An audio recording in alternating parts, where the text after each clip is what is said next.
21 साल की एक लंबी कानूनी लड़ाई के बाद 20,000 करोड़ रुपए की रियासत पर हुआ राजकुमारी का कब्जा। जी हां, हम बात कर रहे हैं फरीदकोट की उस विवादास्पद रियासत की जिसे पाने के लिए रियासत की राजकुमारी अमृत कौर पिछले 21 साल से कानूनी लड़ाई लड़ रही थी और आखिरकार अदालत के एक फैसले के बाद रातों रात फरीदकोट रियासत की मल्लिका बन गई, 20,000 करोड़ रुपए की मालकिन।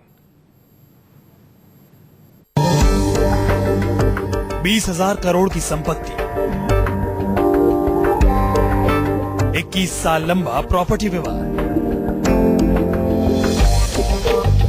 21 साल बाद कोर्ट का फैसला, राजकुमारी होंगी रियासत की मालकिन।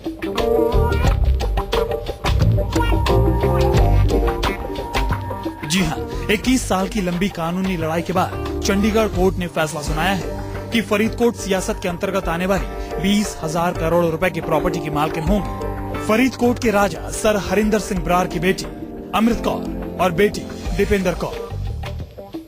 कोर्ट के फैसले के बाद 4 राज्यों पंजाब, हरियाणा, हिमाचल प्रदेश और दिल्ली में फैली 20,000 करोड़ रुपए की अकूत संपत्ति चंडीगढ़ में रह रही फरीदकोट की राजकुमारी अमृत कौर और उनकी छोटी बहन की होगी।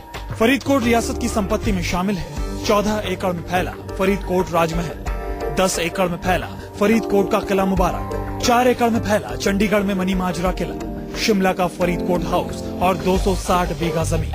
फरीदकोट में 200 एकड़ में फैला हवाई अड्डा, 2,000 करोड़ रुपए का दिल्ली में फरीदकोट हाउस, 1,000 करोड़ रुपए के सोने के गहने, करोड़ों की 18 विंटेज कार।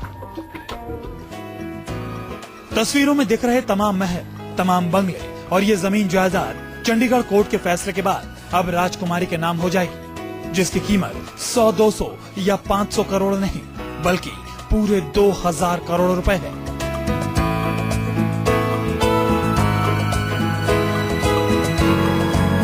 आखिरकार फरीदकोट स्टेट का जो पुश्तैनी वारिस उसका मालिकाना हक पे फैसला हो गया और अब इस पूरे स्टेट का जो मालिकाना हक है वो हरिंदर सिंह बरार की दोनों बेटियां अमृत कौर और दीपेंद्र कौर के पास चला जाएगा।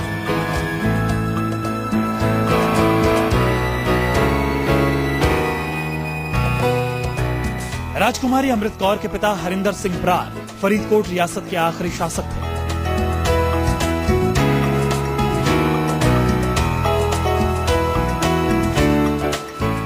हरिंदर सिंह बरार को महज 3 साल की उम्र में ही 1918 में फरीदकोट का राजा बनाया गया। शादी के बाद हरिंदर बरार को एक बेटा और 3 बेटियां हुई। 1981 में राजा हरिंदर के इकलौते बेटे टिक्का हरमोहिंदर एक रोड एक्सीडेंट में मौत हो गई थी। अभी राजा हरिंदर बेटे की मौत के सदमे से उबर भी नहीं पाए थे कि उनकी बड़ी बेटी अमृत कौर ने पिता की मर्जी के खिलाफ प्रेम विवाह रचा लिया। बेटी के इस फैसले से नाराज राजा हरिंदर सिंह ने बेटी को अपनी जायदाद से निलंबित कर दिया। राजा हरिंदर सिंह ने अपनी वसीयत में अपनी बेटियों दीपेंद्र और महिपिंदर कौर को फरीदकोट रियासत की चेयरमैन और वाइस चेयरमैन नियुक्त कर दिया, लेकिन 2001 में महिपिंदर की संदिग्ध हालत में शिमला में मौत हो गई। राजा हरिंदर सिंह की मौत के बाद 1989 में बड़ी बेटी अमृत कौर ने फरीदकोट रियासत पर कब्जे के लिए दावा ठोक दिया। राजकुमारी अमृत कौर का तर्क था कि वसीयत बनने के दौरान उनके पिता मानसिक दबाव में थे। फैसला लेने को लेकर पिता की दिमागी हालत बेहद कमजोर हो गई थी। आखिरकार 21 साल की लंबी लड़ाई के बाद अदालत ने दलीलों को तर्कसंगत मानते हुए फैसला राजकुमारी अमृत कौर के पक्ष में सुनाया और अब अदालत के फैसले के बाद 20,000 करोड़ की फरीदकोट रियासत की मालकिन होंगी राजकुमारी अमृत कौर और उनकी छोटी बहन दीपेंद्र कौर। दिल्ली से कुंदन सिंह के साथ सलिल खन्ना, चंडीगढ़, न्यूज़ 24।